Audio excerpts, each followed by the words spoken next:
Eu que agradeço. Começar agradecendo ao professor Luiz Henrique, ao IMPA, por terem cedido esse espaço para falar sobre o Turing. Agradecer a professora Celina pelo contato inicial entre eu e o professor Luiz Henrique.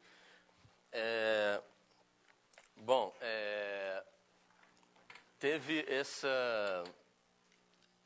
essa questão nova agora do Turing, que foi o filme, né, que saiu dele esse ano, concorreu ao Oscar, ganhou um Oscar. Eu vou falar um pouco sobre o filme mais no final. Eu vou começar falando sobre o Turing em si, certo? Falar sobre a vida dele, sobre as contribuições que ele fez, são muitas e são em várias áreas diferentes. É um tipo de amplitude assim que você não costuma ver atualmente, que a academia está cada vez mais especializada, as pessoas especializando cada vez mais em tópicos específicos. Então, ele nasceu em 23 de junho de 1912. Ele é o segundo e o último filho de Julius Turing e Ethel Sarah Turing. Ele tinha um irmão mais velho que se chamava John Turing. Foi advogado, esse irmão mais velho, bem diferente, né, do Alan Turing, que foi matemático. John Turing sendo mais velho ainda do que o Turing, e o Turing já tendo passado pelo centenário dele, que foi 3 anos atrás, obviamente também já está falecido, mas enquanto o Alan Turing não teve filhos, o John Turing teve, então ainda existe descendência do Turing. Ele tem vários sobrinhos que estão vivos e, de certa maneira, até cuidam do legado do Alan Turing. Certo? O pai do Turing era funcionário do Serviço Civil indiano. Na época, a Índia era colônia britânica ainda.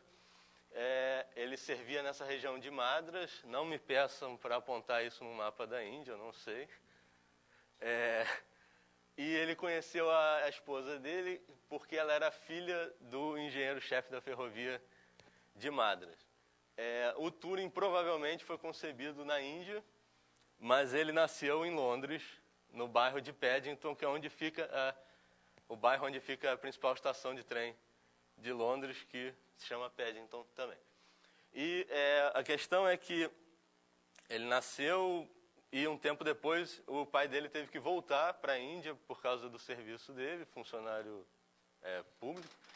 E ele e o irmão foram criados na Inglaterra por alguns amigos, por um casal de amigos dos pais, que era um coronel do exército e a esposa dele.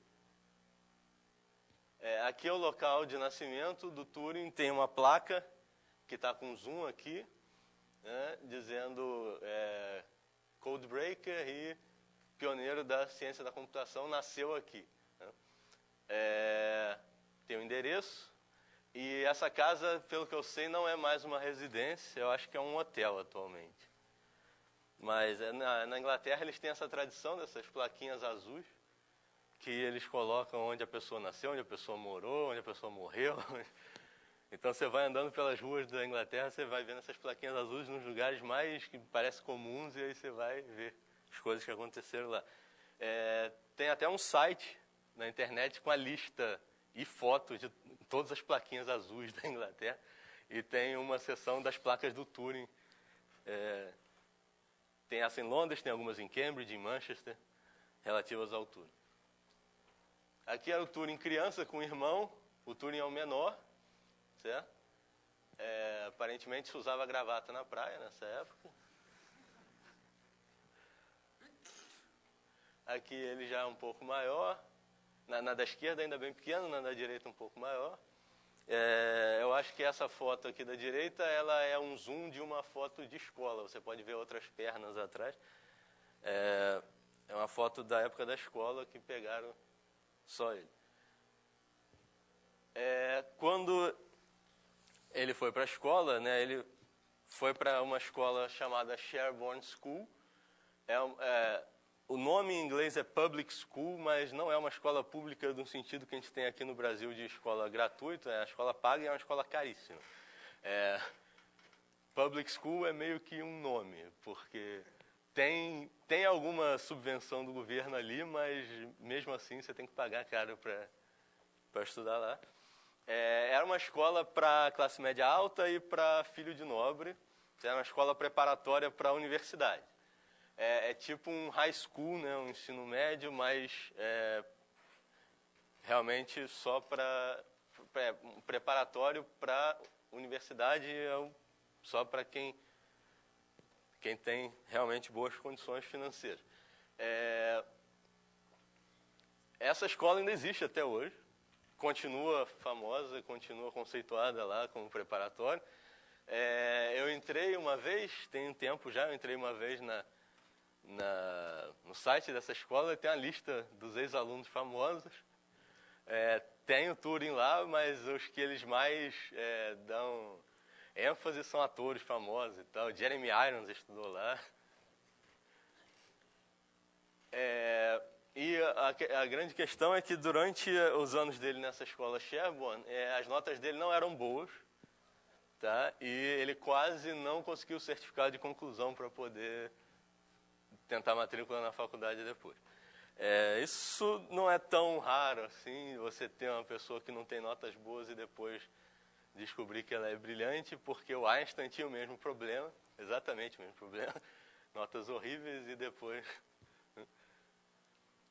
mas eu acho que, na verdade, o do Einstein eu não sei dizer, mas o problema do Turing eu acho que mais era a questão de ele não se sentir motivado ou à vontade no ambiente. Ele era uma pessoa que não se socializava com facilidade, mas ele conheceu um aluno que era um ano mais velho, o Christopher Morcom, que gostava muito de matemática e de ciências em geral, e através dessa amizade o Turing pegou interesse por isso também, e aí nessa área pelo menos ele conseguiu melhorar o desempenho dele.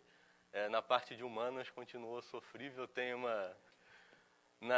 numa das biografias dele tem a carta de um diretor da escola dizendo que era um absurdo as notas dele, não sei o quê, que ele devia se aplicar melhor. Isso carta para os pais dele, né? E aí esse período de convívio com o Morcom marcou realmente o primeiro período que o Turing encontrou um interlocutor para conversar sobre os interesses intelectuais dele, né? E aí, em dezembro de 1929, os dois foram juntos para Cambridge realizar os exames de admissão. O Morcom ganhou a bolsa, o Turing não ganhou a bolsa. Você vê que os comitês de bolsa também têm momentos brilhantes, às vezes. Mas o Turing tinha uma vantagem. Apesar dele não ter ganhado bolsa, ele estava um ano adiantado, né? Porque ele era um ano mais novo do que o Morcom, então ainda dava para tentar de novo. Só que aí é que veio o grande turning point, né? O grande reviravolta da história foi que, antes, as fotos, Turing à esquerda, na escola Sherborne, e à direita o Christopher Morcom. Era uma escola estritamente masculina. Eu não sei hoje em dia se já está mista ou se continua só masculina.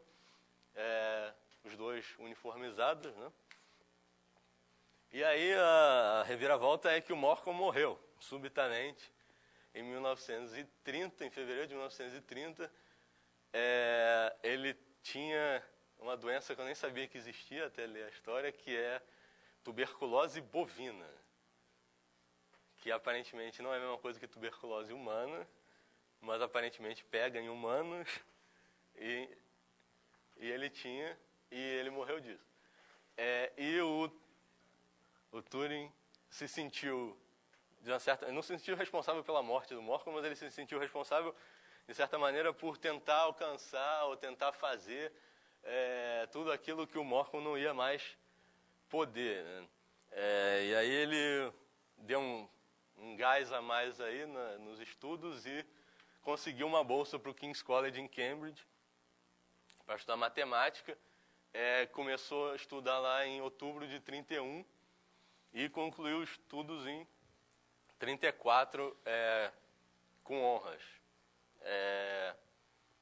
o trabalho de fim de curso dele, monografia de final de graduação, era sobre estatística. Não é uma área pela qual ele é muito famoso, mas, ao mesmo tempo, é uma área que foi muito importante para ele quando ele foi trabalhar com a quebra de códigos na Segunda Guerra, porque ali você está fazendo um processo de eliminação de possibilidades e você tem que usar alguns mecanismos estatísticos para fazer a filtragem.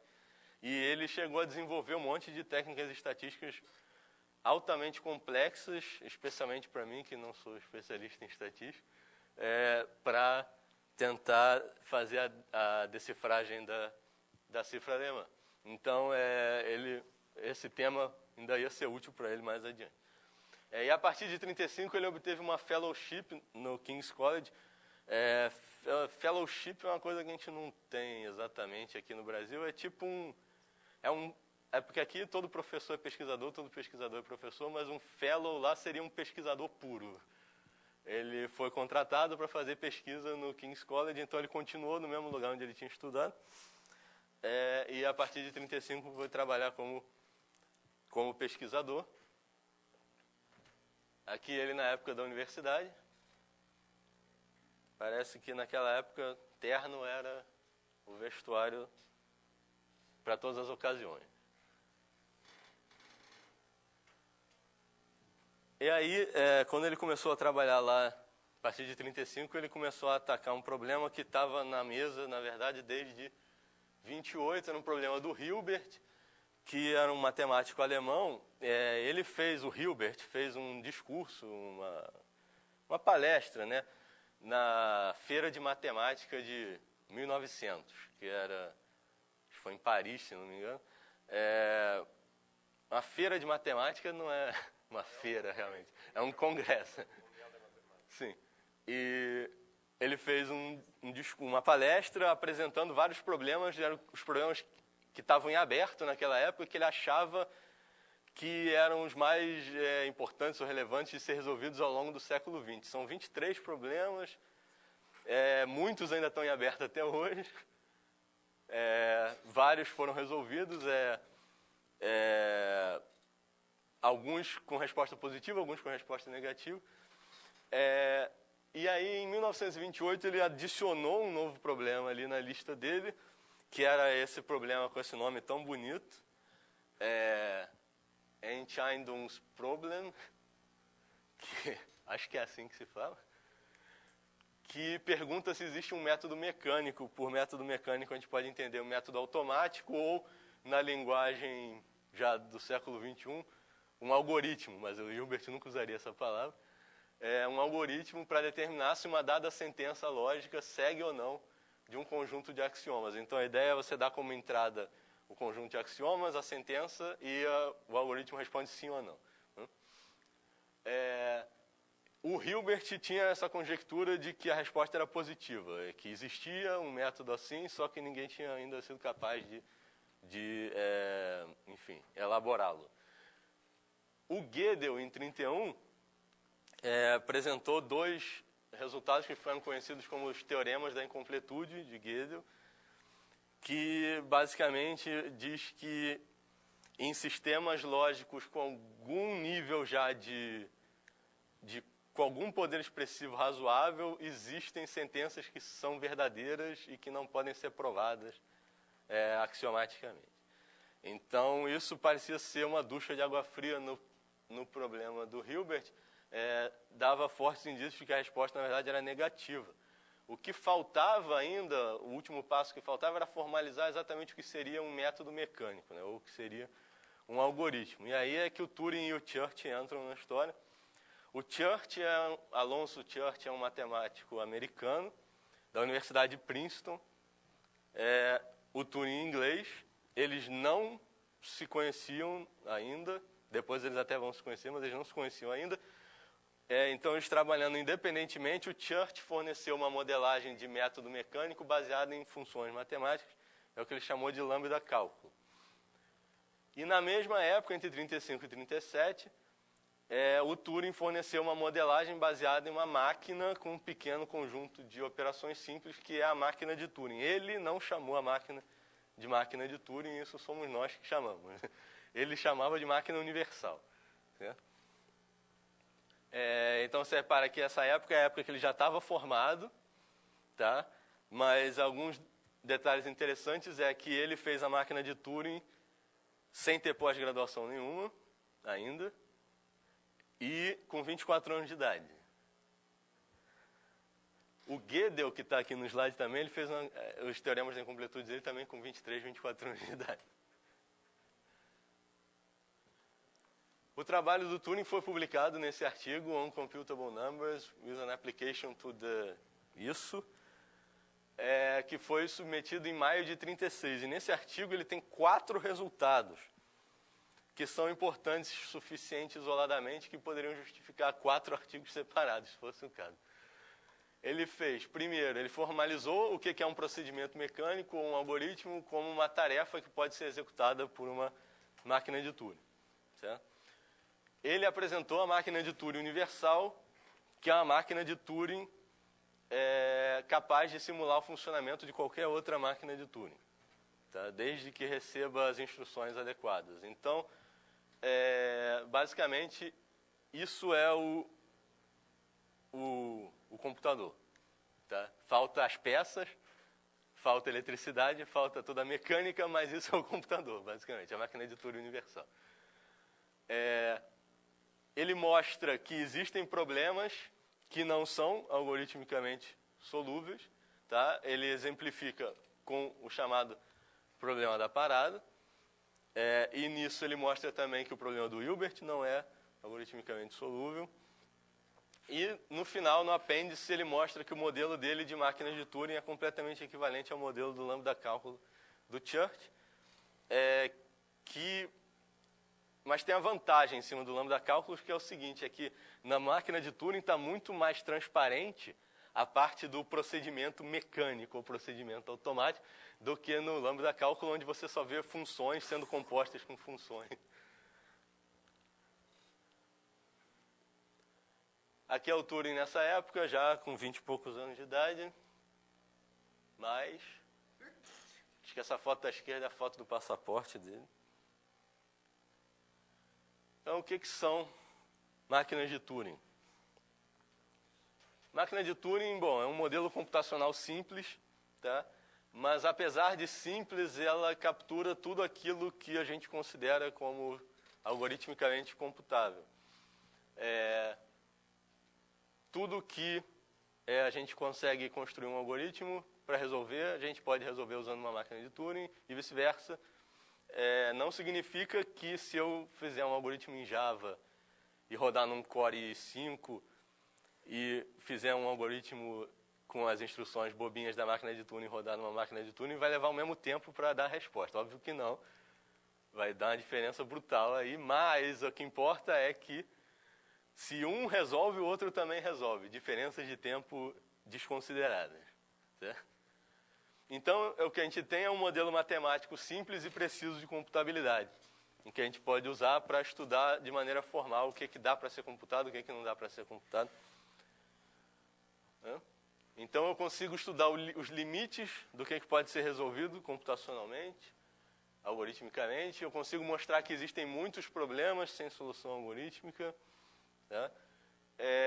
E eu consigo estudar de maneira formal os requisitos de tempo e memória que são necessários para resolver um dado problema. E aí entra na parte de teoria da complexidade.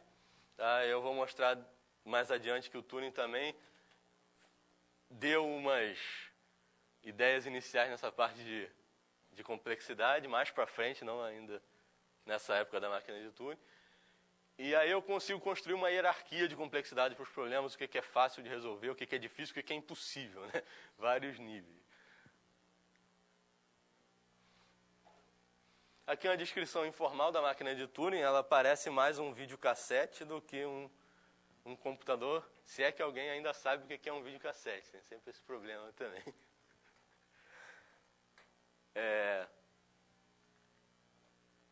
Eu tenho uma fita que é infinita para a direita é dividida em casas. Cada casa pode estar em branco ou conter um símbolo do alfabeto da máquina. Eu tenho um cabeçote que fica sobre a fita, está sempre situado sobre uma das casas da fita, ele pode se mover em ambas as direções, uma casa de cada vez. Ele pode ler o símbolo que está contido na casa onde ele está e ele pode escrever um símbolo novo na casa onde ele está. Então, ele é bidirecional e ele faz leitura e escrita. Tá? Eu tenho um delimitador na extremidade esquerda da fita, um símbolo especial, esse triângulozinho, para a máquina saber que não pode se mover para a esquerda além daquele ponto. E eu tenho um conjunto de estados, que é esse controle aqui, esse quadrado com o reloginho, que dizem que estado a máquina está em determinado momento. E aí a máquina opera da seguinte maneira. Dependendo do estado onde ela está nesse momento e de qual símbolo ela está enxergando na fita desse momento, ela vai realizar uma ação. Essa ação envolve dois componentes. Um é mudar de estado aqui no reloginho e o segundo componente é fazer alguma coisa na fita. Fazer alguma coisa na fita pode ser mover uma casa para a direita, mover uma casa para a esquerda ou não mover e só escrever um símbolo novo na casa atual da fita. Então, basicamente, é um computador de 3 instruções, certo? Mover para a esquerda, mover para a direita, escrever, que consegue fazer tudo que todos os computadores fazem, embora de forma mais lenta. E uma observação importante é que a fita é infinita à direita, mas só uma quantidade infinita de casas pode estar preenchida com símbolos a qualquer momento da operação da máquina. Então, chega um ponto da fita, sempre, que dali para diante está tudo em branco. Tá? Então, para que serve a fita ser infinita? A fita é infinita porque o modelo, em princípio, não está preso a limitações de memória. Não interessa quão grande é a entrada do seu problema. A entrada ela é finita, mas ela pode ser tão grande quanto você queira. Então, ela sempre cabe na fita, a fita sendo infinita para a direita. Então, ao contrário de um computador concreto de verdade, ele nunca dá memory overflow, certo? Já é muito bom. A tese de Church-Turing, ela se chama tese de Church-Turing por causa que o Church elaborou o lambda cálculo, o Turing elaborou a máquina de Turing. Foram os dois primeiros modelos formais de computabilidade, então a tese ficou com o nome dos dois. Ela diz que um problema é decidível, isso ele pode ser resolvido algoritmicamente, somente se ele é decidível por uma máquina de Turing. Tá? Um dos sentidos é meio óbvio, que se eu tenho uma maneira de resolver na máquina de Turing, eu basicamente já tenho ali um algoritmo super simples de resolver o problema com aquelas 3 instruções. Então, esse sentido é fácil. O problema é o outro. Se eu tenho um algoritmo numa linguagem ultra complexa, mostrar que aquilo dá para ser codificado na máquina de Turing, certo? Mas todos os computadores eletrônicos que a gente tem hoje em dia, a tese vale, tá? Ela é uma tese, ela não é um teorema, porque, em princípio, ela pode ser refutada pela descoberta de um modelo de computação mais poderoso do que as máquinas de Turing e que os computadores eletrônicos, né?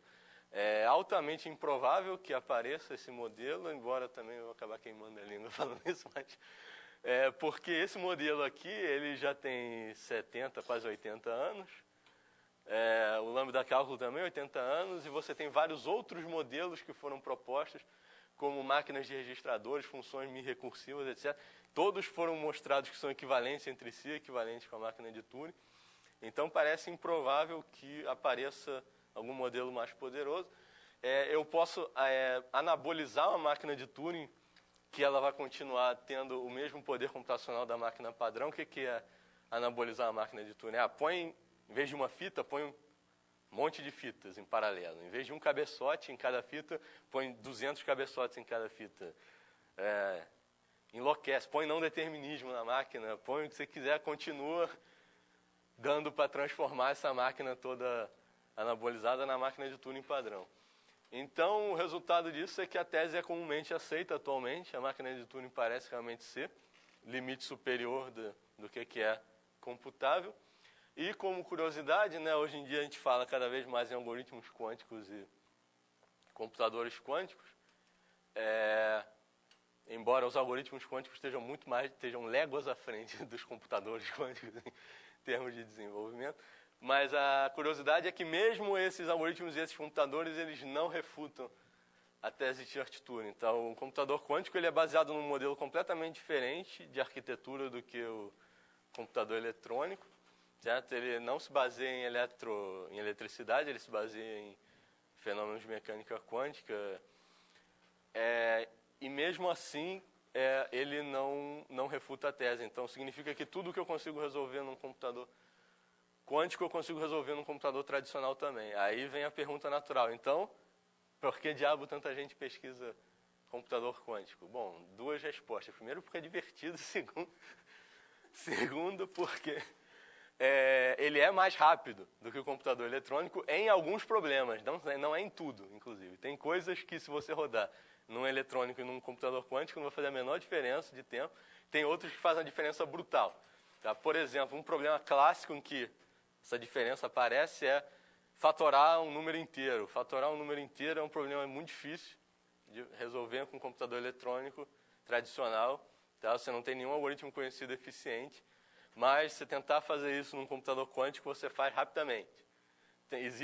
Não tem ainda o computador, mas o algoritmo quântico para fatorar número rapidamente já existe, só falta ter onde rodar. Certo? Mas então ele tem essa diferença de velocidade em alguns problemas, mas, enfim, coisas que o eletrônico não resolve, o quântico continua não resolvendo também. Aqui eu tenho 2 links para 2 implementações em carne e osso da máquina de Turing. Eu vou voltar para elas no final, dependendo do tempo. Uma é feita com carretel de rolo de papel e caneta de retroprojetor e mata-borrão para poder reescrever na fita. E a outra é feita de Lego, como o link já denuncia. Então, depois que ele já tinha feito a máquina de Turing, aí ele resolveu fazer doutorado, passar o tempo, né? Ele foi para Princeton fazer doutorado sob orientação do Alonzo Church. Tá? E essa orientação do Church, ela é muito mais... preciso de um orientador para assinar aqui essas coisas do que... Porque o Turing ele já não era a pessoa mais sociável do mundo. O Church menos ainda.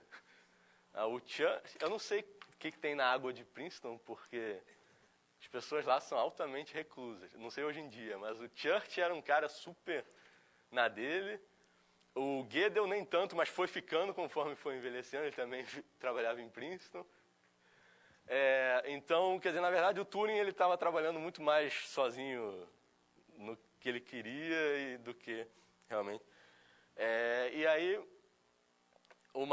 talvez o mais interessante que aconteceu para o Turing em Princeton foi que ele conheceu o John von Neumann. O John von Neumann era um matemático húngaro que fugiu da Europa para os Estados Unidos, igual Einstein, igual Gödel. Ele é conhecido atualmente por nós pela chamada arquitetura de von Neumann, que é a arquitetura dos computadores que a gente tem, né? Com uma CPU, uma memória, todo aquele arranjo de como é que as peças internas se comunicam, etc.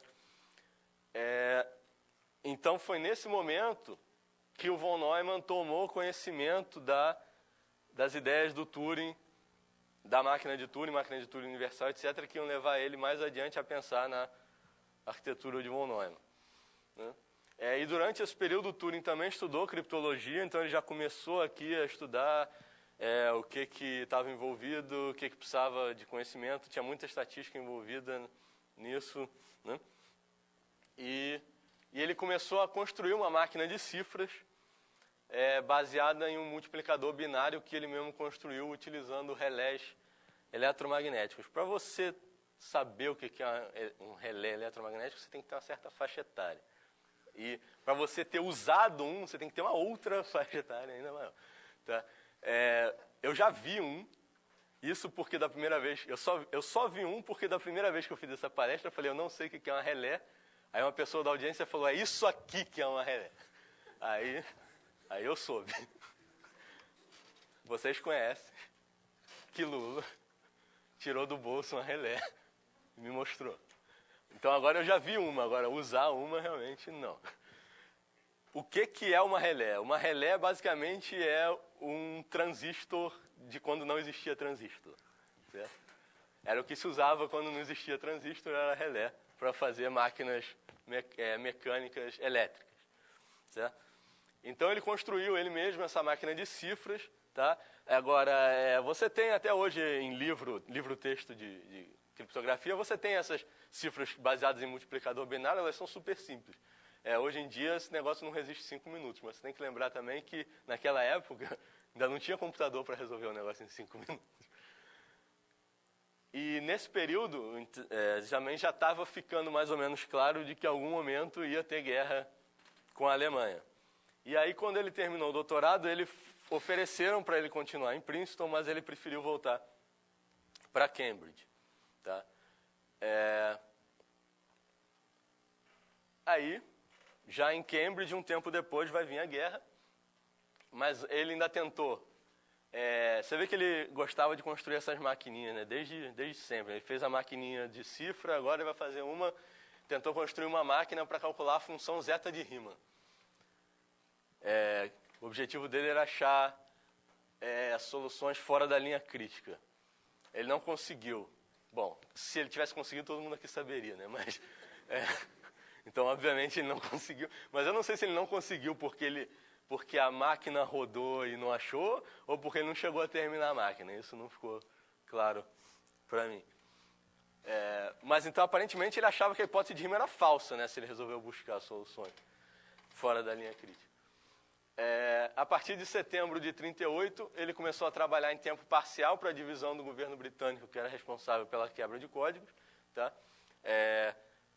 Então, aqui você tem já uma pequena diferença com relação ao filme, que no filme a guerra começa e ele vai fazer uma entrevista para tentar trabalho lá com o governo britânico. Então, na verdade, ele já estava lá em tempo parcial. Algum tempo antes, pouco tempo antes, mas algum tempo antes. E aí, depois que o Reino Unido declarou guerra à Alemanha, ele se apresentou em Bletchley Park, que é uma mansão lá no interior da Inglaterra, existe até hoje, virou museu, que é o centro de operações de criptoanálise durante a guerra. Ele passou a trabalhar lá em tempo integral, né, durante a guerra. E aí, o que ele foi fazer lá era tentar quebrar a máquina Enigma, que era uma máquina desenvolvida pelos alemães para codificar as instruções militares. A cifra implementada pelo Enigma era considerada inquebrável, inicialmente. Ela realmente era considerada inquebrável, muita gente já tinha tentado, ninguém tinha conseguido. Aí, né, depende sempre também de algumas sortes. Uns poloneses roubaram uma máquina Enigma, porque a Polônia foi invadida pela Alemanha, a Inglaterra não foi. Então, os poloneses roubaram a máquina Enigma e uns matemáticos poloneses conseguiram quebrar a cifra do Enigma em uma configuração muito particular. Eles contrabandearam para fora da Polônia, para a Inglaterra, a máquina e os cálculos, e aí o governo britânico botou lá em Bletchley Park para falar: generaliza isso aqui. E aí as ideias do Turing permitiram generalizar o método de maneira que qualquer mensagem cifrada com Enigma pudesse ser decifrada. E aí a grande pulo do Turing foi que ele falou: para quebrar uma máquina eu vou precisar de outra máquina. E aí ele projetou uma máquina para automatizar o processo de decifrar as mensagens, chamada máquina Bomb, tá? E ele precisou desenvolver métodos estatísticos sofisticados para poder realizar essa tarefa.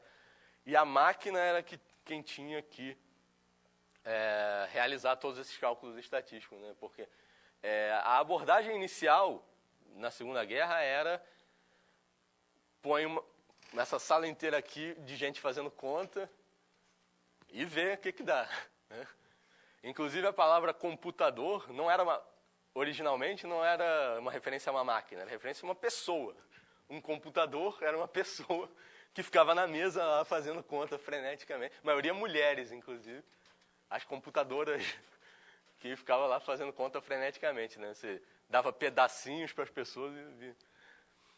Então, ele resolveu botar a máquina para fazer os cálculos estatísticos complicados, né? E todo o processo de filtragem de quais eram as configurações mais prováveis da máquina para decifrar a mensagem. E próximo ao fim da guerra, o time de Bletchley Park desenvolveu uma segunda máquina. Nessa máquina o Turing já teve um envolvimento menor, que foi a Colossus, que era para decodificar a cifra Lorentz, que era uma outra cifra alemã, usada pelo alto comando alemão. Então a cifra Enigma era usada pela Marinha, Aeronáutica, Exército alemães, mas os altos generais, suas comunicações e comunicações com Hitler, eles passaram depois a usar essa Lorentz, que também foi quebrada por uma máquina também. Foi a máquina Colossus. Tá?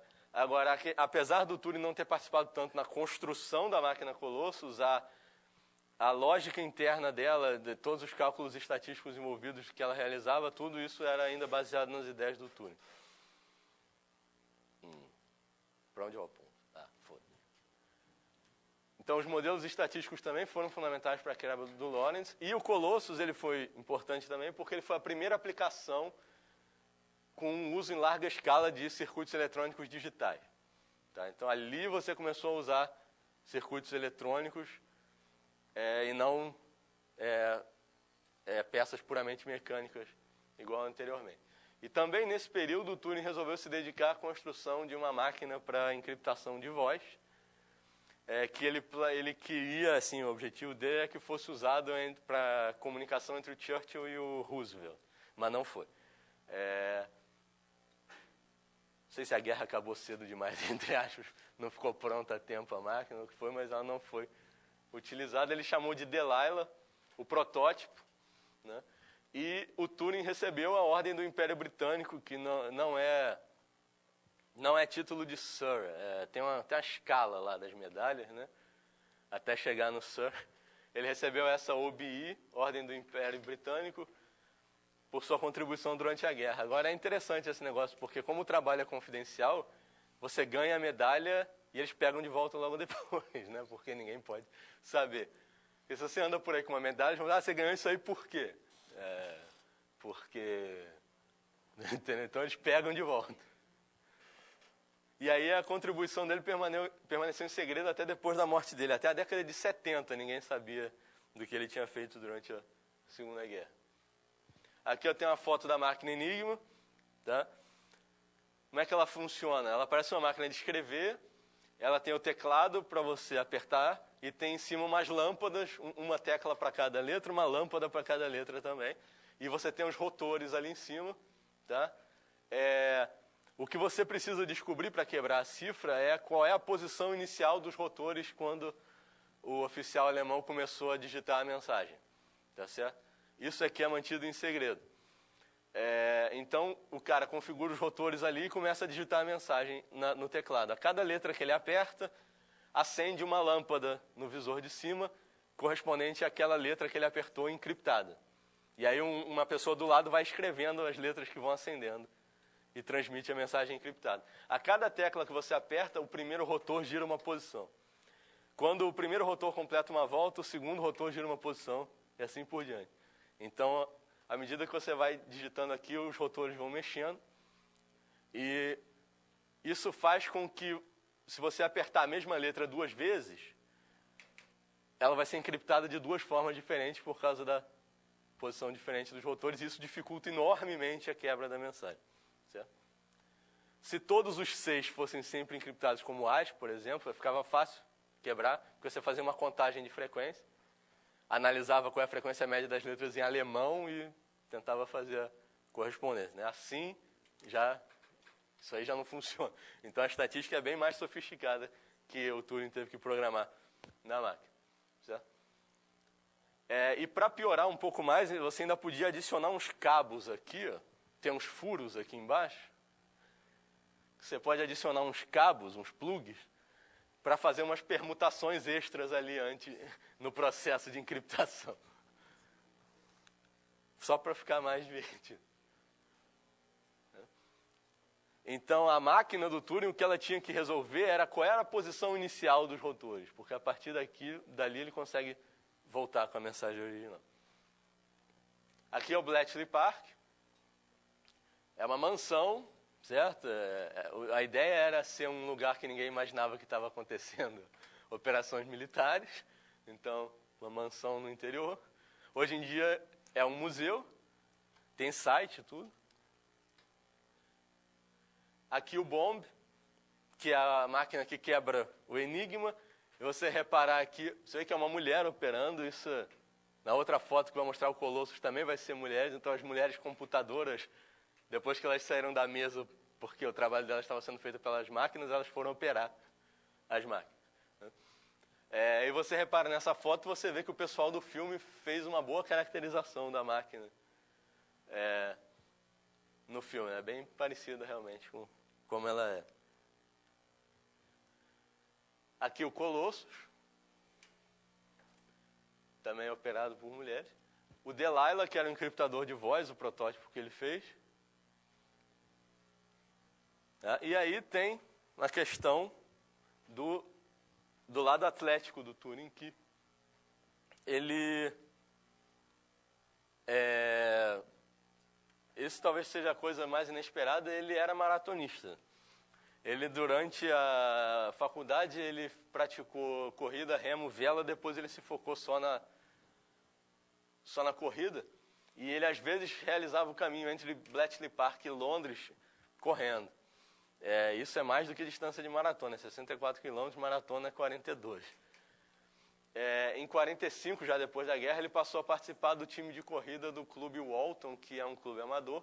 O melhor tempo dele em distância de maratona foi 2 horas, 46 minutos e 3 segundos, que ele obteve em 47. Hoje em dia não é um tempo tão espetacular, mas para a época era. Esse tempo é só 11 minutos mais lento do que o medalhista de ouro da Olimpíada do ano seguinte, em 48, que foi em Londres essa Olimpíada. Ele tentou vaga para a Olimpíada de Londres, ele participou da seletiva inglesa, mas ele não conseguiu a vaga. Quer dizer, o melhor tempo dele foi 47, mas em 48 ele teve algum problema de contusão muscular, não sei o que foi. Ele não conseguiu repetir o tempo e não se classificou para as Olimpíadas, mas o tempo dele o melhor tempo dele era competitivo, né? E depois, só para mostrar que ele só não foi para a Olimpíada por azar, em uma outra corrida que teve em 48, ele foi mais rápido do que o vencedor da medalha de prata. Aqui ele com o pessoal do clube atlético. Ele é o que está com o pé no ônibus. Aqui ele correndo. Tem uma piada com essa foto aqui, que não é minha, na verdade, mas eu achei genial. Que o pessoal olha para essa foto e fala, olha só, o Turing foi precursor do computador, foi precursor de um monte de coisa que eu não vou falar. Ele foi precursor do Twitter também. Olha o número da camisa dele.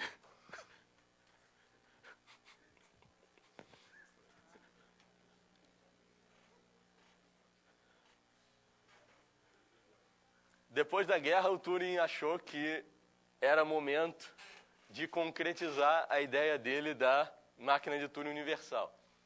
Então, a máquina de Turing ela é um algoritmo, certo? Cada máquina de Turing que você especifica como ela realiza as ações, ela está codificando um algoritmo específico. Já a máquina de Turing universal ela é um computador programável, porque ela simula qualquer outra máquina de Turing desde que você passe para ela as informações de como a máquina de Turing deveria se comportar. Então, a máquina de Turing universal ela é uma máquina capaz de realizar qualquer tarefa algorítmica desde que o conjunto correto de instruções seja armazenado nela. E é daí que nasce realmente o computador como a gente conhece. No final da Segunda Guerra, o Turing estava de posse de 3 ideias fundamentais. Uma era o próprio modelo dele, da máquina de Turing universal, de 36. Segundo era a velocidade e a confiabilidade da tecnologia eletrônica que ele viu em funcionamento no Colossus, durante a guerra. E terceiro, a ineficiência de construir diferentes máquinas para diferentes propósitos, que era como se faziam as coisas.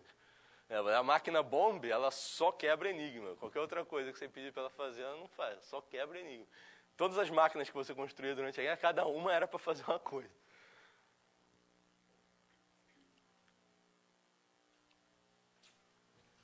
O Turing concluiu, então, que era o momento apropriado para construir uma versão concreta da máquina universal, Ou seja, ele queria construir um computador programável com memória interna, onde tanto as instruções quanto os dados fossem armazenados de acordo com a mesma representação nessa memória interna, de tal forma que o computador fosse capaz de executar sobre qualquer conjunto de dados, qualquer tarefa descrita corretamente pelas instruções. Esse parágrafo aqui, quando eu leio, parece que eu estou falando, aí ele pensou em construir um carro com 4 rodas, um volante, não sei o quê, porque nunca nenhum de vocês viu um computador que não seja exatamente isso que está escrito aqui. Mas acontece é que naquele período isso aqui não era a norma, isso aqui não existia, tá certo? O que você tinha era, nenhuma das máquinas que foram desenvolvidas até o final da guerra se encaixavam completamente nesse modelo de computador que está descrito aqui em cima. Tá? Algumas eram máquinas de uso particular, por exemplo, a Colossus, que só sabe quebrar Lorentz, não sabe fazer mais nada. Outras podem até ser de uso geral, mas elas não tinham capacidade de armazenamento interno das instruções. Então, uma máquina dessas, você quer rodar um algoritmo com 2 entradas de dados diferentes, o que você tem que fazer? Fornece as instruções do algoritmo, fornece os dados. Aí ele imprime a resposta.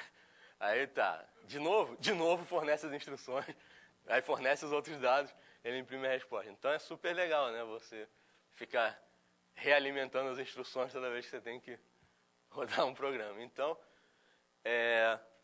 até o final da guerra você não tinha computadores com esse modelo, mas por outro lado, logo depois da guerra, começou a se expandir essa ideia do computador de acordo com esse modelo.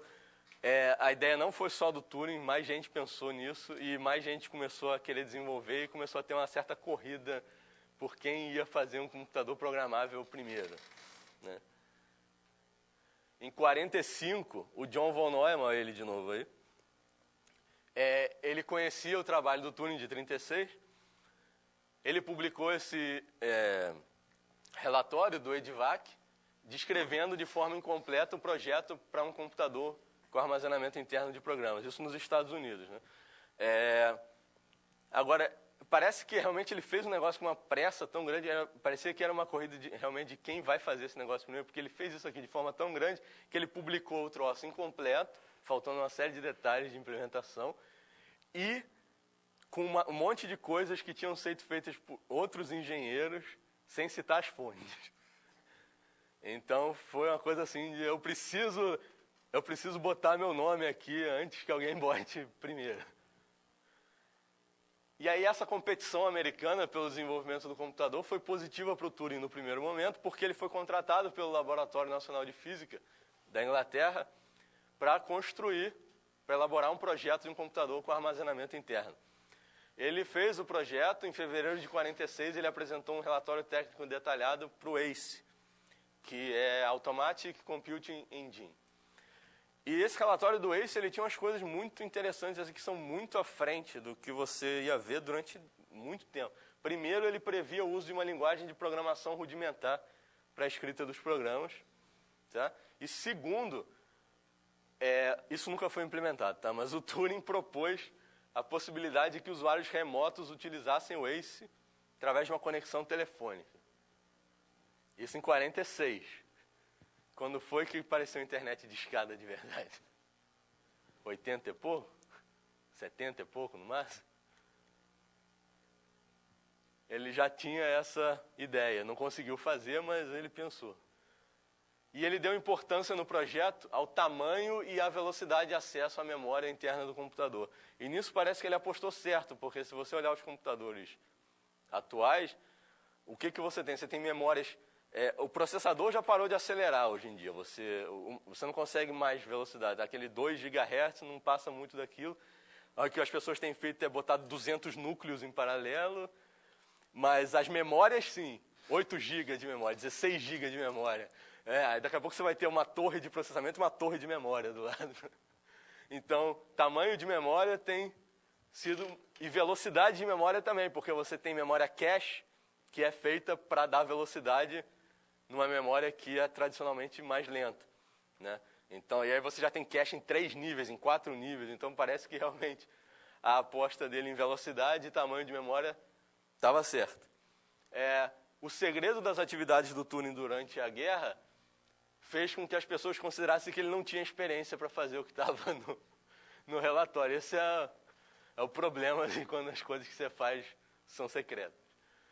E aí, sem conseguir construir o ACE, ele retornou para Cambridge para um ano sabático. Só que nesse meio tempo, a Universidade de Cambridge e a Universidade de Manchester entraram na corrida para a construção do computador. Tá? O Turing vai acabar participando também, em Manchester. E colocaram os projetos em funcionamento antes do ACE. O ACE acabou sendo construído numa versão simplificada, chamada de Pilot Model ACE, no início da década de 50 só, e quando o Turing já tinha saído do Laboratório Nacional de Física. Esse é o Pilot Model ACE, está no Museu de Londres, por isso que ele está com essa caixa de vidro em volta. Aí, Turing foi tirar um ano sabático, já que não queriam construir a máquina dele. Ele começou a pensar na questão dos cérebros artificiais. São cérebros, entre aspas, que deveriam ser capazes de ser treinados para a realização de tarefas. O Turing defendia a ideia de que um sistema mecânico que tivesse suficientemente complexo podia ser capaz de exibir habilidades de aprendizado. Ele submeteu essa pesquisa para o NPL como relatório interno. Esse relatório nunca foi publicado durante a vida dele, foi publicado depois. E o Turing descreve nesse relatório estruturas muito semelhantes do que a gente hoje conhece como redes neurais. Tá? Então, mais uma ideia precursora dele aí. Aqui tem um diagrama de uma rede neural, e ele não chamava de rede neural, tá? Mas é muito parecido, presente no relatório dele. Ela é um pouco diferente das redes neurais que a gente costuma ver hoje em dia, porque as redes neurais atuais, elas costumam normalmente ser construídas em camadas. Isso aqui não é em camadas sob hipótese nenhuma. Mas fora isso, é um negócio bem parecido. Você tem um processamento sendo feito em cada aresta, dentro de cada uma dessas caixinhas, e os nós fazem combinações das entradas até você obter a saída. Então, é muito parecido realmente com uma rede neural. Outra coisa que ele fez, computação científica. No final de 47, ele escreveu um artigo chamado Rounding Off Errors in Matrix Processes, onde ele nada mais, nada menos do que inventou a decomposição LU de matrizes. Isso é uma coisa que pouca gente sabe, que a primeira pessoa que fez decomposição LU de matrizes foi o Turing. Todo mundo que já usou uma matriz em alguma coisa na vida, e eu acho que aqui não deve ter ninguém que nunca usou uma matriz na vida, já fez uma decomposição LU. Então, agradeçam a ele. Certo? Ele não chamou de decomposição LU, apesar dele ter chamado as matrizes individualmente de L e de U no texto do artigo. Ele chamou de decomposição triangular. Então, bom, decomposição LU, você quer decompor uma matriz como um produto de uma matriz triangular inferior por outra triangular superior, né? Ela é útil para bilhões de coisas, resolução de sistemas lineares, cálculo de inverso de matrizes, cálculo de determinantes. Qualquer coisa de álgebra linear acaba caindo nisso, eventualmente. E muito interessante nesse artigo é que ele se preocupou com questões a respeito de complexidade dos cálculos que ele propôs, né? Os cálculos necessários para calcular a decomposição LU, ele foi medir a complexidade deles, descritas em função do número de operações de adição e multiplicação que ele tinha que fazer em função do tamanho da matriz de entrada. Então, aqui é cálculo de complexidade de algoritmo já, aparecendo pela primeira vez. Ele não usava notação O, ele não usava nada dessas coisas, mas ele tinha lá a conta toda e ele chegou naquele resultado do n ao cubo sobre 3, blá, blá, blá. E ele também definiu a questão do número de condicionamento da matriz, matrizes mal condicionadas, bem condicionadas, abordagens para evitar acúmulo de erros de aproximação devido ao processamento de matrizes mal condicionadas.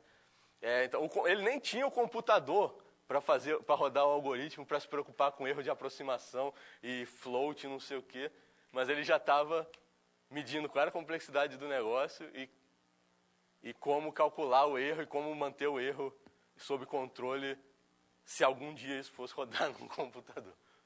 Né? Esse artigo é bem interessante. Em 48, ele perdeu a paciência, que ninguém estava construindo o ACE, e se demitiu do NPL. Aceitou uma posição na Universidade de Manchester. Tá? Ele arrumou essa posição pelo seguinte: ele teve um professor em Cambridge quando ele era aluno, né, na década de 30, que tinha se mudado para Manchester, e eles continuaram em contato via carta, etc. E aí, quando esse professor soube que o Turing estava, enfim, livre, né, ofereceu para ele a posição em Manchester, ele foi. E em Manchester ele teve contato com a equipe que fabricou o computador Ferrante Mark I, que acabou sendo o primeiro computador de uso geral disponível comercialmente. Tá? Foi o primeiro computador que foi vendido para quem quisesse comprar, não sei o preço, não tenho a menor ideia. É capaz de ter sido 3 libras, porque a inflação hoje dá 4 bilhões de dólares. Não sei, mas... ele foi entregue em fevereiro de 1951, o primeiro Ferrante Mark I para o comprador. Também, engraçado, também não sei quem foi o comprador. Ele foi, por pouco, o primeiro, porque o EDIVAC do von Neumann, nos Estados Unidos, também foi vendido comercialmente, e o primeiro dele foi entregue coisa de 2 meses depois do primeiro Mark I. Certo? E o Turing contribuiu na elaboração do manual do uso desse computador. Eu consegui encontrar uma versão digitalizada do manual do Ferrante Mark I, com comentários do cara que digitalizou, né? E depois eu vou mostrar para vocês um site que tem todo esse material. Mas o Turing colaborou na elaboração do manual desse computador. E tem uma linguagem de programação também para esse computador, e o Turing se dedicou bastante a essa questão da linguagem de programação. E durante esse período ele continuou refletindo a respeito da questão dos cérebros artificiais, né? Colocando a pergunta, quando é que a gente pode considerar que um sistema artificial tem realmente inteligência? E ele discute essas ideias no artigo Computing Machinery and Intelligence, de 50. Nesse artigo ele propõe um possível teste que ele batizou de jogo da imitação, é daí que vem o nome do filme. Tá? Ele propõe esse teste que pode ser utilizado para responder essa questão acima. Tá? Hoje em dia a gente não costuma mais se referir ao teste como jogo da imitação, a gente chama de teste de Turing. Todos os nomes que tem Turing, máquina de Turing, teste de Turing, etc., nenhum foi ele mesmo que egocentricamente, isso aqui é meu teste. Isso tudo foi a gente depois que botou o nome dele, né? Ele chamava de máquina universal, jogo da imitação, por aí vai. No fundo, esse teste de Turing, ou jogo da imitação, ele é um teste razoavelmente polêmico dentro da comunidade de inteligência artificial. Na verdade, eu acho que ele é mais polêmico do que ele deveria ser, eu não entendo essa polêmica toda. Porque dizem, essa não é a maneira certa de medir a inteligência de uma máquina. Olha só, que a gente não consegue nem chegar a um acordo de qual é a maneira certa de medir a inteligência de uma pessoa. Como é que a gente vai querer fechar uma resposta para medir a inteligência de uma máquina? Então, o que o Turing está propondo aqui é uma possível resposta para a pergunta quando é que a gente pode considerar que um sistema tem realmente inteligência. Ele não está dizendo que é a única, que todas as outras estão erradas, que só pode ser essa, etc. É uma possível abordagem. Da mesma maneira que uma pessoa, o cara é um gênio de matemática, beleza. O outro não sabe nada de matemática, mas toca piano melhor que Beethoven. Ele não é inteligente? Entendeu? Então, várias possíveis formas de você medir isso. Hoje em dia a gente conhece o jogo da imitação como teste de Turing, né? Dá um exemplo do teste. Suponha que tem uma loja de comércio eletrônico que usa um serviço de atendimento online através de chat. Né? Você clica lá, abre uma janelinha de chat e você digita suas dúvidas, perguntas, reclamações, etc. E alguém te responde em tempo real. Né? Então, supõe que, em princípio, os clientes vão ser atendidos por funcionários humanos, né? Mas, se não tiver funcionários humanos livres disponíveis naquele momento, o sistema vai te direcionar para ser atendido por um software. Ele não vai te dizer, você está sendo redirecionado para um software, ele simplesmente vai fazer. Então, quando você abre o chat, você não sabe, a princípio, se quem vai te atender é uma pessoa ou um robô, certo? Aí, a gente vai dizer que esse software que é utilizado no serviço de atendimento, ele passa no teste de Turing se, em geral, depois de você finalizar o atendimento, o cliente não sabe, o cliente é incapaz de responder com segurança maior que a de um palpite aleatório, se ele foi atendido por um ser humano ou se ele foi atendido por um robô, pelo software. Né? Então, por isso que o nome é o jogo da imitação, porque a ideia é que um computador consegue imitar bem as reações e as respostas que uma pessoa daria nesse contexto. E aí a gente tem um outro teste que está sendo muito usado na internet hoje em dia, que eu odeio, todo mundo odeia isso, né? Que é o CAPTCHA, tá? Que ele pode ser pensado como um teste de Turing reverso. Tá? Por que ele não pode ser pensado como um teste de Turing reverso? O teste de Turing, a ideia é o software ser capaz de ser confundido com uma pessoa, né? Isso é passar no teste de Turing. O CAPTCHA é você ser capaz de se diferenciar de uma máquina. Então é o reverso do negócio. Um é você conseguir confundir, o outro é você conseguir diferenciar. Só que o problema é que eu acho que todo mundo é uma máquina, porque ninguém passa nisso de primeira.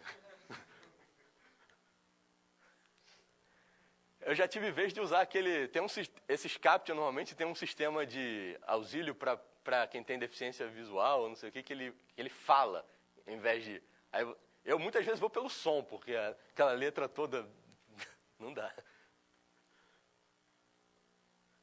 Olha, coitado de quem é surdo, porque vai ficar tentando aquilo ali o dia inteiro. Então aqui o diagrama do teste de Turing, então você tem uma barreira aqui, né? No caso, no meu exemplo, como você está falando via chat, você não está no mesmo recinto do atendente, então você não está vendo. E aí do outro lado, ou tem um computador, ou tem uma pessoa, os dois estão tentando se comportar como uma pessoa, e você fica na dúvida. Se você realmente ficar na dúvida, esse software passa no teste de Turing.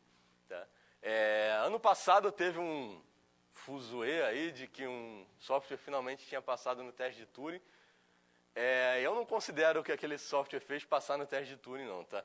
Era assim, todo ano tem uns concursos de teste de Turing que as pessoas elaboram os softwares, aí põe para rodar, aí vem uns juízes e vão interagindo com pessoas e softwares e tal, e tentando diferenciar quem é quem. Aí esse software aí que disseram que passou no teste de Turing era um software que foi feito para simular uma criança ucraniana de 13 anos que não sabe inglês direito. Pô, cara, numa boa. Olha só. A ideia do teste de Turing é você subir a inteligência e o comportamento da máquina para ela se parecer com o humano. Não você retardar a inteligência do humano para parecer com uma máquina. Então, para mim, isso não é passar no teste de Turing. Ele era ruim de linguística, não porque ele era uma máquina, porque ele era um ucraniano de 13 anos que não sabe falar. Pô, pelo amor de Deus. Então, na minha conta, nenhum software ainda passou no teste de Turing. Aí depois, em 51, ele faz uma outra contribuição já uma guinada completa de rumo aqui. Ele vai mexer com bioquímica, por que não? Né? Enfim, ainda não tinha mexido nisso, agora é a hora. Né? Ele passou a buscar uma modelagem matemática de fenômenos bioquímicos. Ele estava interessado em entender formação de padrões na natureza. Listras em zebras, pintas em leopardos, desenhos em escamas, em conchas, etc.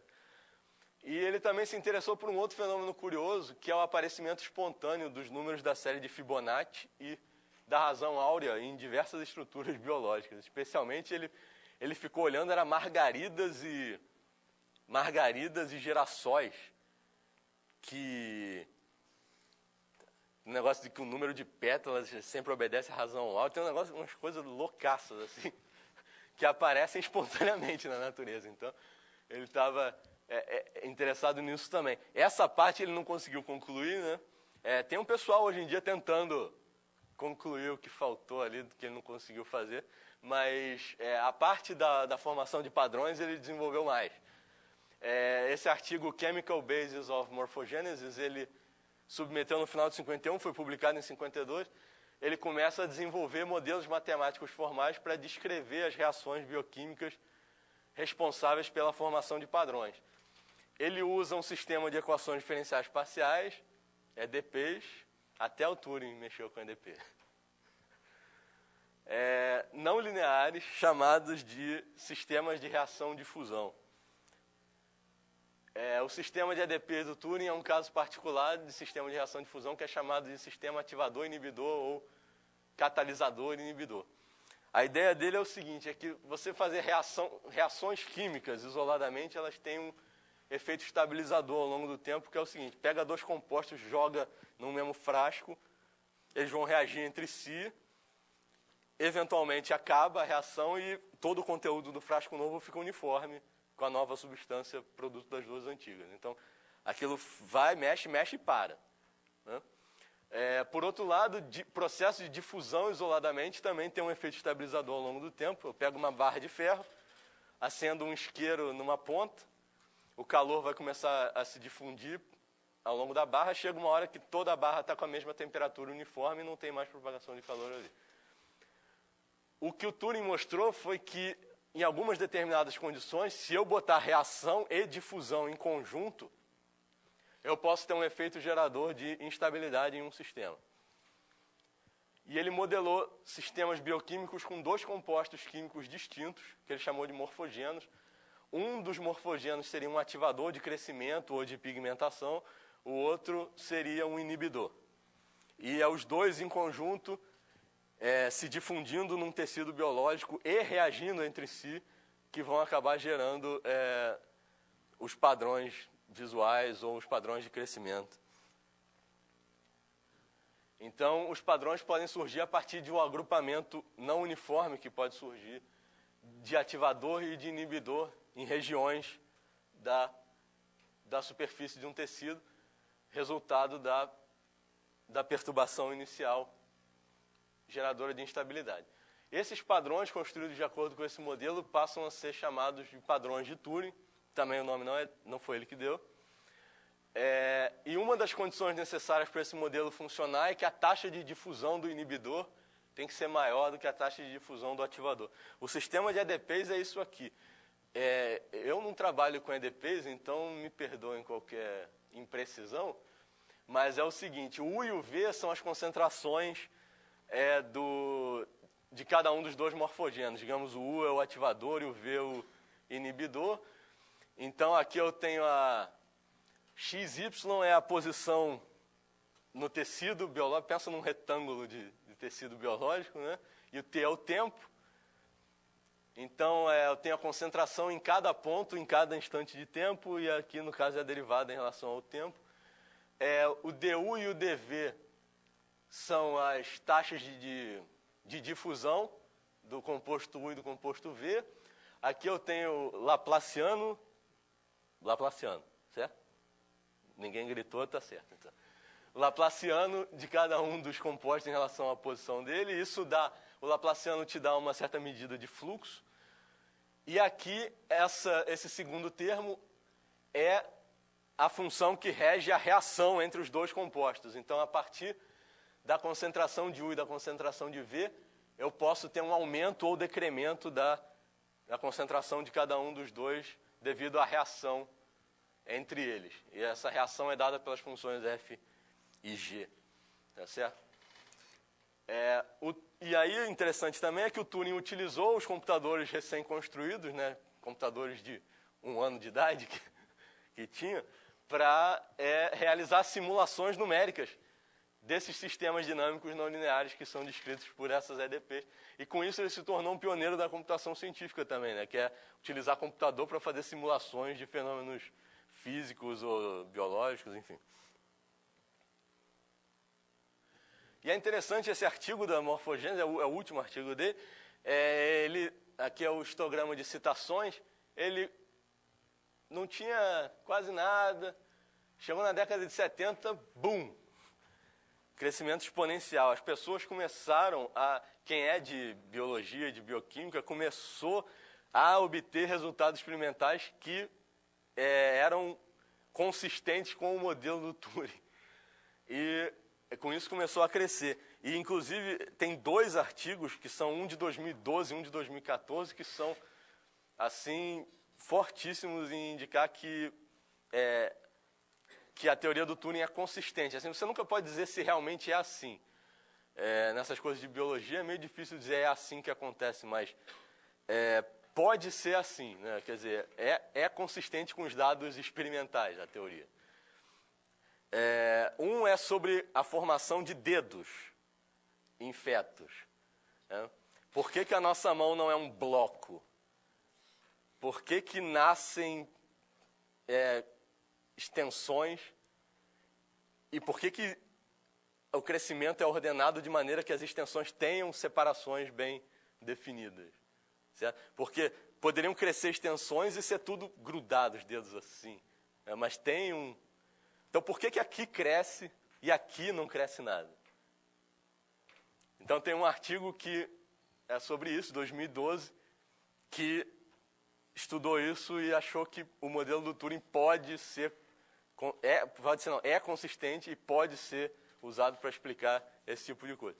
Teve um outro artigo do ano passado, que foi experimento de laboratório, que os caras jogaram uns ativadores enzimáticos e uns inibidores, não sei o que, numa placa de tecido, e também apareceram os padrões que o Turing descrevia no artigo dele.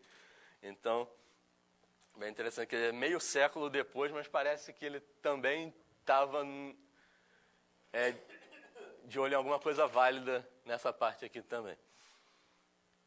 Aqui é um exemplo de padrão. Isso aqui é gerado no computador. Tem uns programinhas na internet, uns JavaScripts, né, que você regula os coeficientes daquelas EDPs todas, são duas, né, daquelas EDPs, e regula quais são as concentrações iniciais de ativador e inibidor em cada ponto. Aí põe para correr o tempo e ele vai montando os padrões.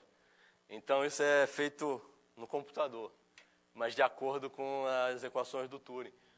Essa concha também, feita no computador. Em CG, computação gráfica, tem pessoal que usa porque o efeito fica bem realista.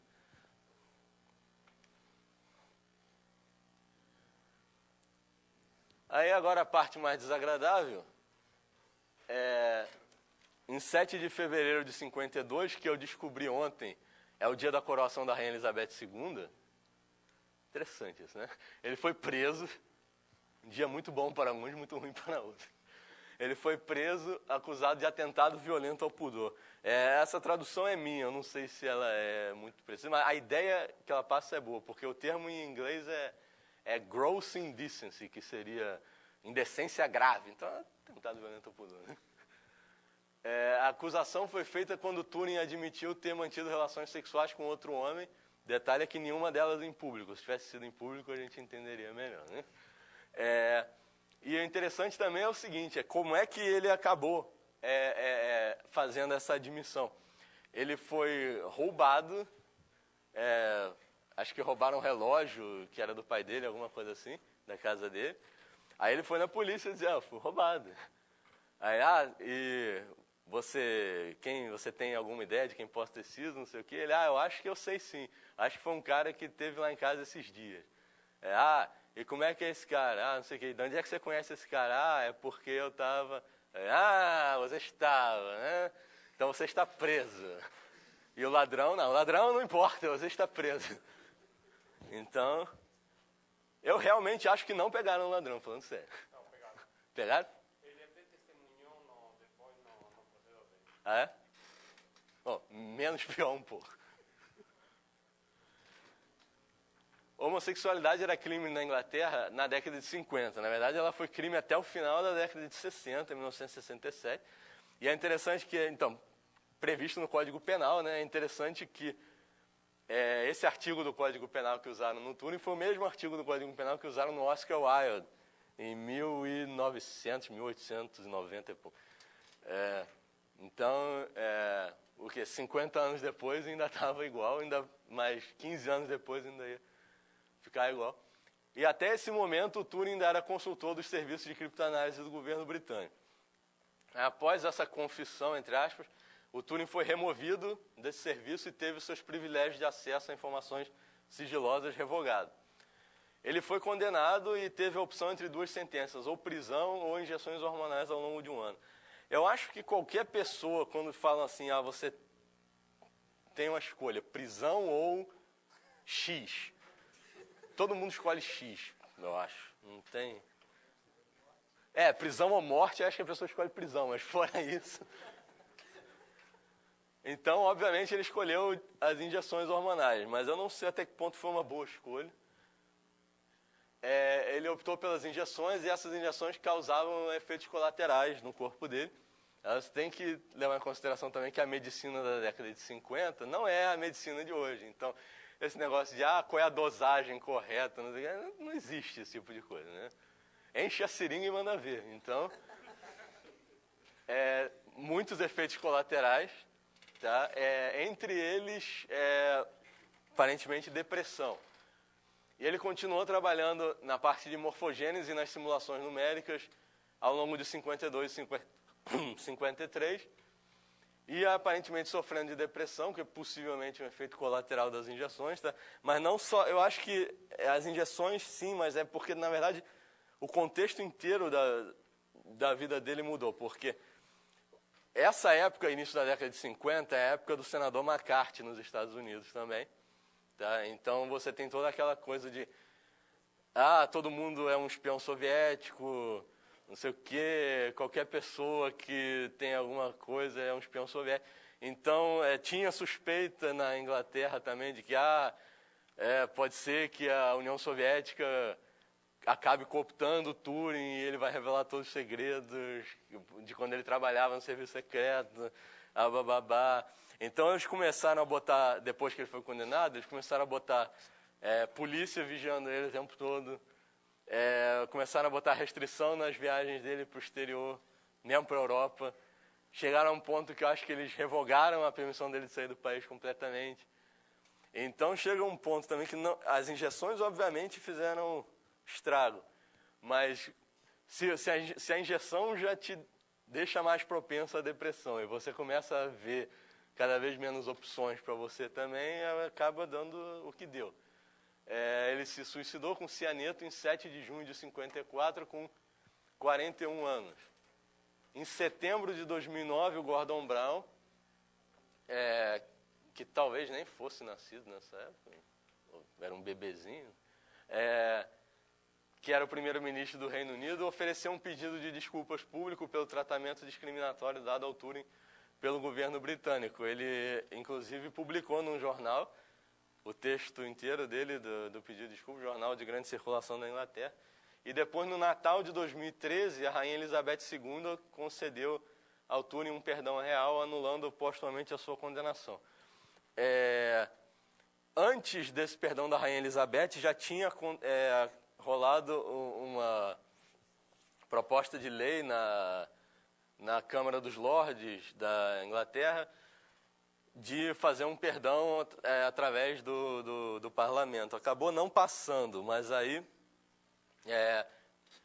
enfim, aí já era também não passar. Chega horas que bloquear uma coisa não adianta mais, né? As pessoas começaram a fazer barulho, por que isso não passou, não sei o quê, e aí a rainha acabou dando esse perdão real, e aumentou ainda mais o barulho, porque aí começou por que para ele e não para os outros, né? E agora está tendo uma petição aí que o pessoal da Inglaterra famoso está apoiando, Brian May, guitarrista do Queen, o Stephen Fry, que é um ator da Inglaterra também, de que eles deveriam estender o perdão aos outros 49 mil que foram condenados por esse artigo do Código Penal. 49 mil, né? E aí está rolando essa petição aí, já está com 500 mil de assinaturas, ver como é que isso acaba. Uma bibliografia sobre o Turing, tá? Ele tem várias biografias sobre ele que foram escritas, as duas principais eu botei no início. A primeira é o Alan Turing The Enigma, do Andrew Hodges, que é um professor de matemática da Inglaterra. Ele escreveu essa biografia em 83, foi a primeira, quer dizer, não foi a primeira porque a outra veio antes, mas foi a primeira feita por um acadêmico, né?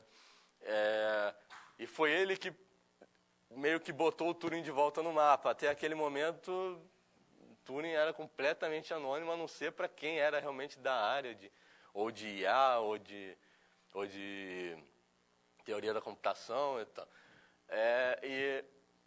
Porque foi na década de 70 que abriram os arquivos da guerra, e aí ficou público que o Turing tinha participado da quebra da Enigma e tudo, e aí em 83 ele publicou essa biografia já com esses dados da Segunda Guerra. Ela é a mais, digamos assim, ela é considerada a referência padrão. Em segundo, você tem a biografia que foi escrita pela mãe do Turing, que o nome da biografia é Alan M. Turing, simplesmente. Só que o problema da biografia da mãe do Turing é a parte das contribuições científicas. Ela não é capaz de explorar em detalhes, porque ela não é cientista. Enfim, o Turing não vivia com ela, né? Assim, desde a faculdade. Então, também a proximidade não era tanta. Mas é um livro interessante também, que um enfoque é bem diferente do livro do Rhodes. Depois a gente tem uns outros aqui, esse Alan Turing Unlocking the Enigma, David Boyle. Essa foi lançada ano passado. Ela é pequena, cento e poucas. Essa é bem menor, é pequena, cento e poucas páginas, mas é muito boa essa aqui. Essa eu já li, muito boa. Tem esse outro do Jack Copeland, Turing Pioneer of the Information Age. E essa última, The Man Who Knew Too Much, do David Leavitt. Então, essas 5 são biografias dele. E, por último, a gente tem 2 livros com coletâneas dos trabalhos dele. Uma é esse The Essential Turing, do Copeland, e a outra, Alan Turing, His Work and Impact, do Barry Cooper, que saiu ano passado. A primeira Essential Turing é 2006, 2007, alguma coisa assim. Essa aqui saiu ano passado. E, de certa maneira, você pode considerar que o Andrew Rhodes, lá de cima, o Copeland, do 4º e do 6º livro, e o Barry Cooper são talvez os 3 acadêmicos mais especialistas em Turing do mundo. O Rhodes e o Cooper são ingleses, o Copeland é da Nova Zelândia, mas ele estuda muito Turing. E aí a gente teve filmes no plural, sobre o Turing recentemente. O primeiro foi esse Codebreaker, que foi lançado no Reino Unido em festivais a partir de 2011. Eu botei 2011 porque ele está listado assim, mas na verdade ele foi exibido na TV da Inglaterra em 2011 e depois em festivais a partir de 2012. Então, na verdade, para o resto do mundo é mais 2012, que é o ano do centenário do Turing. É proposital, né, que tenha sido assim. Esse filme ele traz o ator Ed Stoppard, que é filho do dramaturgo Tom Stoppard, no papel de Turing. Ele foi lançado, depois de passar pelos festivais, ele foi lançado diretamente em DVD. Tá? Esse DVD ele é comprável, senão também não tinha sentido existir, né? Mas ele é comprável no Brasil, isso que eu quis dizer. E ele é o que se chama de um docudrama. Ele é um documentário entremeado com uma dramatização. Então ele tem entrevistas com especialistas de computação, incluindo o Steve Wozniak. É Steve o nome dele? O cara da Apple, sem ser o Steve Jobs. Os dois são Steve, né? É interessante. Então, não tem o Steve Jobs, só o Steve Wozniak, outros acadêmicos de computação. E, em meio às entrevistas, você tem a dramatização dos últimos anos da vida do Turing, a partir de uns episódios interessantes que não são muito conhecidos. Depois que ele foi condenado, enquanto ele estava tomando as injeções, ele passou a frequentar um terapeuta. Um terapeuta junguiano, que era um alemão judeu fugido da Alemanha. Isso já era depois da guerra, década de 50, né? Mas esse cara ele tinha fugido da Alemanha com a família, as filhas, a esposa, para a Inglaterra. E, enfim, trabalhava na Inglaterra, né? Em Manchester, e o Turing começou a frequentar esse terapeuta e frequentou ele durante 1 ano e pouco. E essa parte da dramatização são as sessões entre o Turing e o terapeuta, e o Turing rememorando coisas da vida dele para trás. Então é interessante, é uma abordagem bem diferente da do outro filme. Então eu acho que um acaba somando ao outro, não são tão assim, competição entre eles.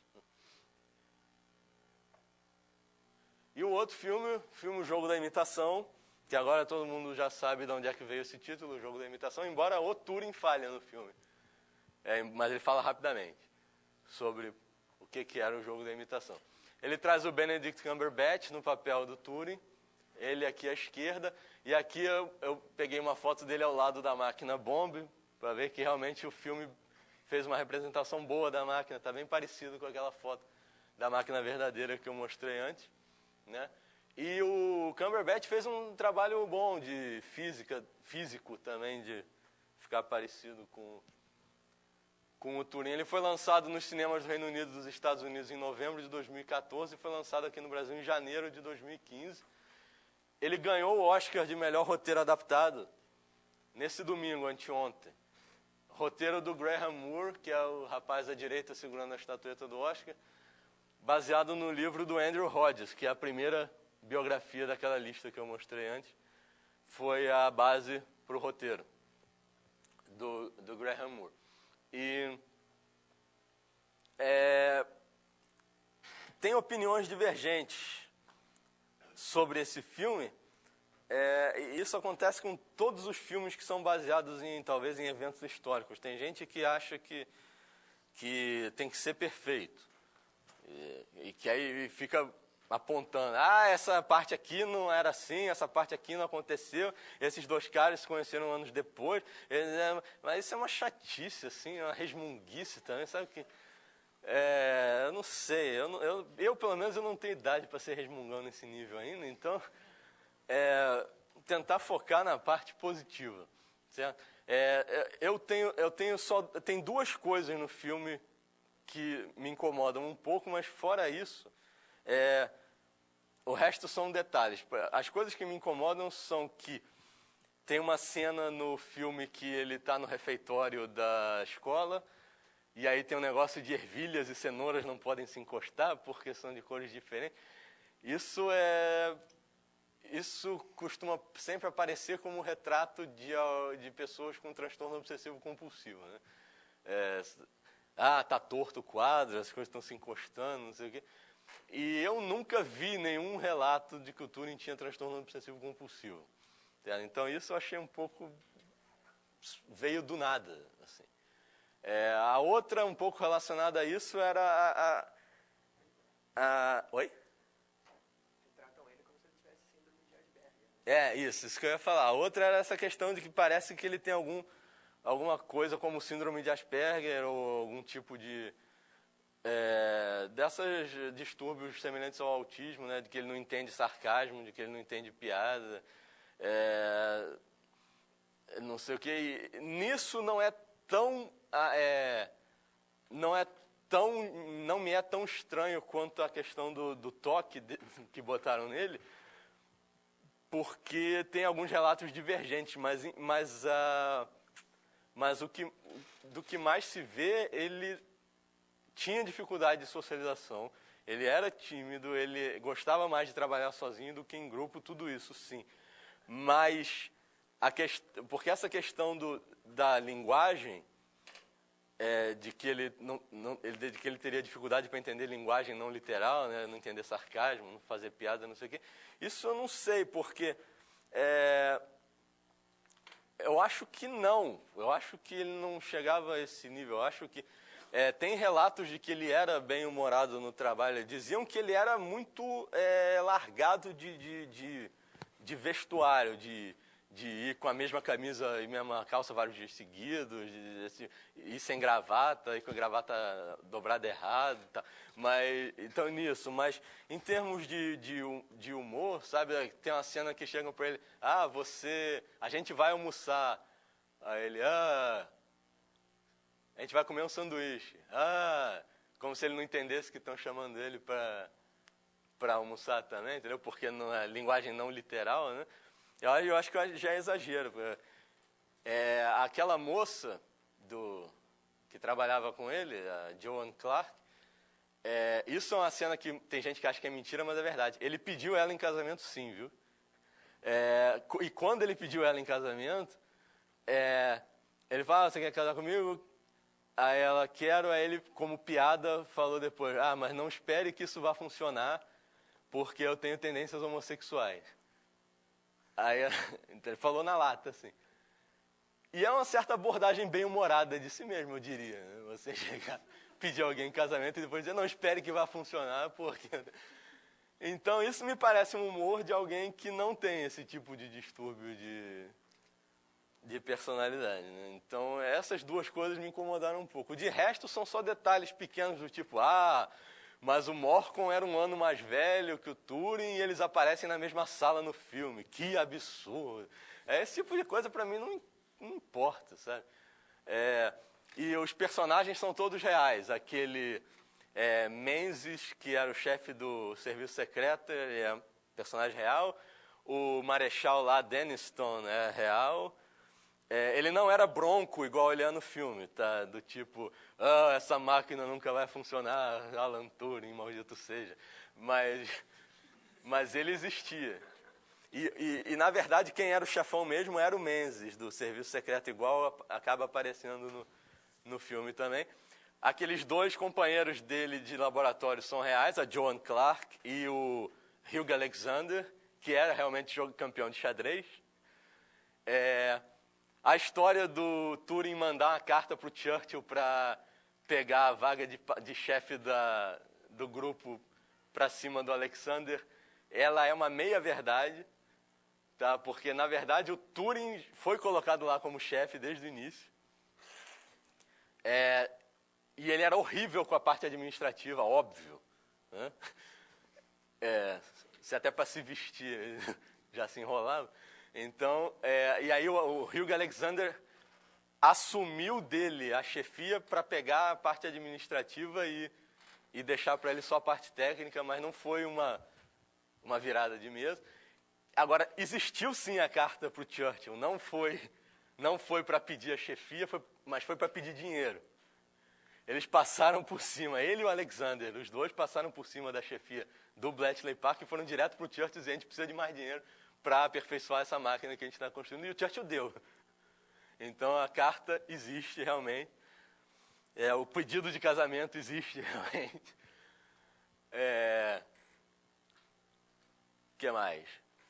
Então, de maneira geral, eu gostei bastante do filme. O arco maior, né, que ele conta é todo verídico, né? Se você não se prender tanto nos detalhezinhos, o Morcon é da mesma sala dele, isso não importa. Toda essa parte foi... O arco maior dele é verídico, é tudo feito de acordo com como aconteceu. A sacada do Turing de procurar palavras que aparecem em todas as mensagens, ou em muitas mensagens, foi exatamente isso que fez o negócio funcionar. Tá certo? Começou a funcionar quando ele percebeu que tinha palavras que se repetiam em quase todas as mensagens, como coisa de clima e, obviamente, o Heil Hitler, Heil Bloody Hitler, né, como eles falam no filme. E o Heil Hitler ainda tem a vantagem que você ainda sabe a posição onde o negócio vai aparecer, que é no final. Né? Então, você já pode ir direto ali. Então, quer dizer... combinações de rotores que não geram nenhum Heil Hitler na mensagem, você descarta imediatamente. Por aí vai. Então, essa sacada realmente é real também. Eu vou só terminar aqui, faltam 2 slides, e abrir para perguntas em geral. Tem essa página que eu mantenho, tá? Subpágina dentro da página que eu tenho na UFRJ. Nessa página dá para fazer o download desses slides. Aí, se alguém acessar isso aqui por celular, daqui a 5 minutos vai dizer, não dá, não. É porque eu ainda não botei eles lá, né? Porque, enfim, se eu botar eles lá, qual é a motivação das pessoas virem aqui assistir? Então, agora, depois disso aqui, eu vou botar lá. Então, vai estar lá para fazer o download dos slides. Tem os artigos escritos pelo Turing, eu consegui vários. Eu consegui o da máquina de Turing, eu consegui o da decomposição LU, o manual do Ferrante Mark I, o artigo da morfogênese, um artigo que ele escreve de relatório para Londres, de quando ele foi visitar os Estados Unidos para ajudar os americanos a construírem máquinas bomba também para quebrar cifra enigma. Então, eu consegui uns 6 artigos dele. Tem o texto completo do Gordon Brown, do pedido de desculpas. Tem links com implementações da máquina de Turing, que eu não mostrei, né? Mas tem lá 3 links, o da máquina de Turing de Carretel, a de Lego e um simulador em JavaScript. Tem os artigos sobre Alan Turing e os livros que eu botei aqui na listagem, está lá também, aqueles livros. Não os livros, né? Porque eu não sou pirata, mas os nomes dos livros. Os artigos estão lá, os PDFs. Material sobre os filmes, Codebreaker e o Jogo da Imitação. Vários links sobre o Alan Turing Year, que foi uma série de eventos que aconteceu em 2012 ao redor do mundo, que era o centenário do Turing. Vários links com informações, textos, documentos, fotos, etc., do Turing. E novas contribuições, obviamente, são sempre bem-vindas. Então, acabam os slides. Queria agradecer novamente aqui ao professor Luiz Henrique, ao IMPA, por abrirem o espaço. Vou deixar vocês à vontade aí para fazer perguntas. Oi.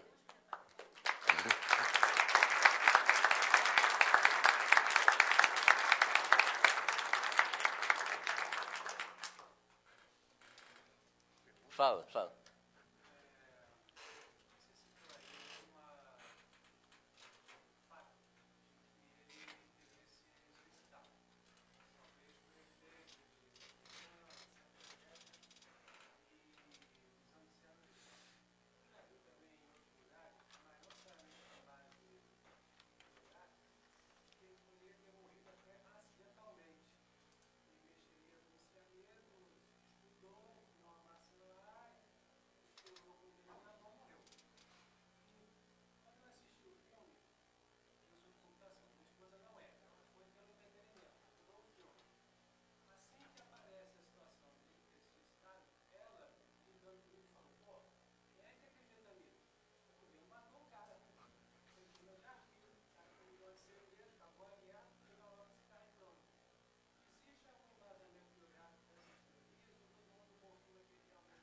Não, são essas 3 mesmo que tem. A do suicídio, a do acidente e a do assassinato. Nenhum biógrafo banca o assassinato. Tá? Mas também dizer que nunca aconteceu nada parecido. Muito, o Rhodes vota no suicídio. Mas o suicídio fica parecendo um acidente. Por causa da mãe. Por causa da mãe dele. Isso. O que o Rhodes fala é isso.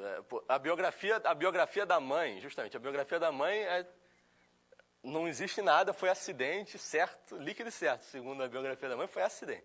Aí o Rhodes disse que foi suicídio com essa deniability aí para a mãe poder achar que foi acidente, não se sentir tão mal e tal. O Copeland, que é outro biógrafo, ele falou que ele acha que foi acidente. Tá? O problema todo é que, bom, na época, do jeito que foi feito, nunca mais a gente vai ter certeza, porque o legista botou suicídio por cianeto, ele examinou o corpo, mas ele não examinou o diabo da maçã. E é aí que começou as teorias alternativas.